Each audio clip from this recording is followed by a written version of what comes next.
তো বন্ধুরা, কেমন আছো তোমরা? প্রিয়া কিচেনে তোমাদের আরও একবার ওয়েলকাম। আজকে করব দেখো পটল চিংড়ি করার জন্য কী কী করছি অবশ্যই তোমাদেরকে দেখাচ্ছি। এখানে নিয়ে নিয়েছি চিংড়ি মাছ 250 গ্রাম, আর নিয়ে নিয়েছি পটল আলু। তো দেখো পটল আলু কেটেছি আর চিংড়ি মাছগুলো বেশ বেছে ধুয়ে নিয়েছি। এরপরে দেখো চিংড়ি মাছগুলো আমি একটু ভেজে নেব, দিয়ে দেবো লবণ আর হলুদ দিয়ে বেশ ভালো করে চিংড়ি মাছটা ভেজে নামিয়ে নেব। সেই একই কড়াইতে আমি ভেজে নিচ্ছি পটলগুলো। তো দেখো পটলগুলো একটু চিংড়ি মাছের সাথে দেওয়ার জন্য একটু লাল করেই ভেজে নিতে হবে। তো পটলগুলো প্রায় আমার ভাজা হয়ে গেছে, আমি এগুলোকেও নামিয়ে নেব। এরপরে দেখো ওই একই তেলে ভেজে নিচ্ছি আলুগুলো।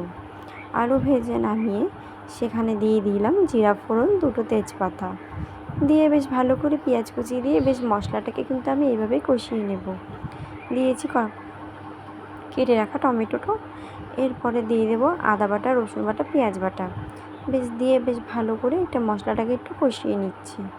দিয়ে দিয়েছি পরিমাণ মতন হলুদ, দিয়ে দিলাম পরিমাণ মতন লবণ, দিয়ে বেশ ভালো করে নাড়িয়ে চাড়িয়ে এখানে আমি দিয়ে দেবো 1 চামচের মতন জিরার গুঁড়ো আর 1 চামচের মতন লঙ্কার গুঁড়ো। আর এখানে যে ভেজে রাখা আলু পটল দিয়ে দেবো চিংড়ি মাছটা দিয়ে বেশ ভালো করে নাড়িয়ে চাড়িয়ে কষিয়ে নেব।